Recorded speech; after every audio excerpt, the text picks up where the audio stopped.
Putin sebentar lagi akan melakukan sebuah lompatan besar. Kita tahu aksi Putin mengambil Ukraina oleh Barat dan sekutunya dianggap sebagai Hitler baru. Di sisi pihak yang tidak terlibat dalam perang tersebut membelah opini menjadi dua. Anti Putin, pro Barat, pro sekutu, dan mengklaim tindakan Putin sebagai crime against humanitarian atau kejahatan besar terhadap umat manusia. Yang kedua, yang pro Putin, menganggap pihak Barat adalah pro Israel, pro Yahudi, romantisme anti Yahudi plus memframing anti Amerika yang menjadi polisi dunia membuat perlawanan Putin, menjadikan Putin superhero baru, pahlawan dunia melawan Thanos. Thanos adalah Amerika dan Yahudi. Maka sebagai analis intelijen pertahanan ada pertanyaan untuk diantisipasi tentunya. Pertanyaan tersebut adalah apa yang kira-kira Putin akan lakukan berikutnya? Berapa tentara Rusia yang akan ditarik mundur ke barat? Berapa yang akan berada di Ukraina dan berapa yang berada di Belarus? Oke, bagaimana kalau kita melihat peta Eropa Timur sebentar? Di sebelah barat Ukraina ada 5 negara. Polandia, Slovakia, Hungaria, Romania, dan Moldova. Keempat negara Polandia, Slovakia,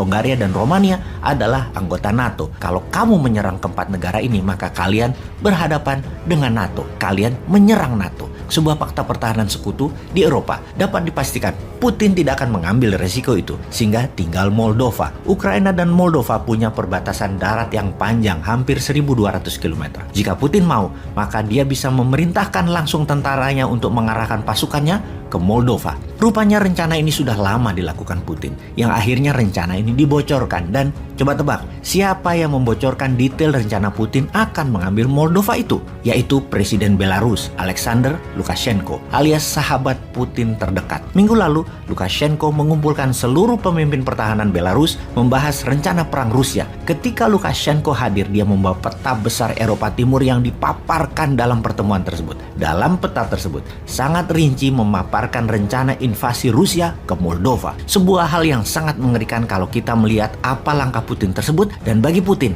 why not? Ambil Moldova itu. Pertama, Moldova memang mantan anggota Uni Soviet yang hingga tahun 2009 sangat taat pada Moskow. Namun pejabat sekarang tidak lagi taat pada Moskow. Ya, ambil aja sekalian mungkin ya. Kalau Putin mau mengembalikan kejayaan Uni Soviet atau Soviet Empire, maka Moldova sangat seksi. Yang kedua, mengambil Moldova adalah misi mudah. Mengapa kita mengatakan mudah? Karena Moldova bukan anggota NATO. Jadi, walaupun Rusia akan menyerang Moldova, NATO pasti tidak akan merespon, hanya koar-koar doang. Fakta kemudian, tentara Moldova tidak sekuat dan sebanyak Ukraina, hanya sekitar 6.000 tentara saja. Segitu top. Jadi, apa yang menarik lagi untuk mengambil Moldova? Apalagi kalau bukan Transnistria, wilayah Transnistria seperti wilayah Donbas di Ukraina Timur. Memang pro-Rusia. Rebel di Transnistria ada sekitar 10.000 tentara pro-Rusia dilatih Rusia dan ada 2.000 tentara Rusia dideploy di sana. Transnistria posisinya di antara Ukraina Moldova di perbatasan sepanjang 500 kilometeran.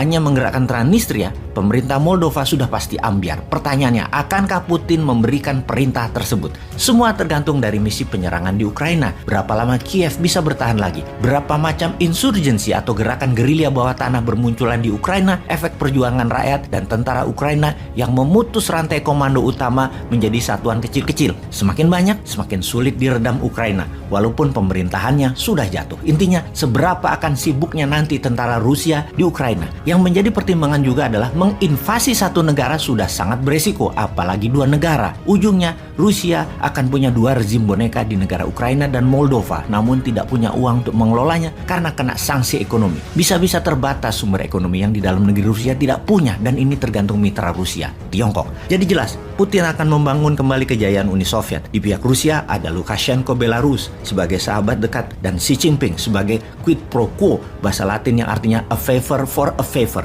strategi untung-untung. Lukashenko stay in power butuh dukungan Putin, dan Tiongkok butuh energi Rusia, dan Rusia butuh barang Tiongkok. Belarus bahkan mengizinkan hulu ledak nuklir Rusia dipasang di sana yang mengarah ke Eropa. Agaknya Rusia serius membangun Soviet lama dan membuat NATO, Amerika, dan sekutunya diam di tempat seperti Putin menipu dunia di tahun 2014 dengan pengambilan alihan Crimea, dan sekarang dilakukan lagi tanpa Barat bisa apa-apa. Singkatnya, Rusia memerlukan Belarus sebagai negara netral palsu padahal boneka Rusia dan menjadi pagar terdepan melawan NATO. Jadi mau mengingatkan aja bahwa Putin pasti mengambil Moldova.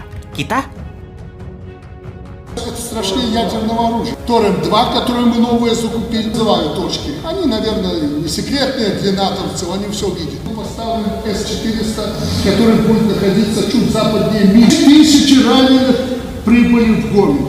кричат наши беглые и прочее. Вашу слабкість, через вашу роз'єднаність. Усе, на що спромігся Альянс на сьогодні, це провести через систему своїх закупок 50 тонн диспалива для України.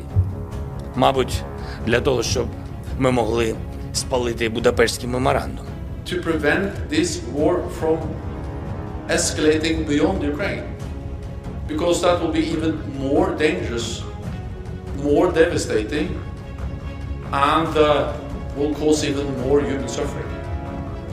So we have made it clear that we are not going to move into Ukraine, neither on the ground or in the Ukrainian airspace.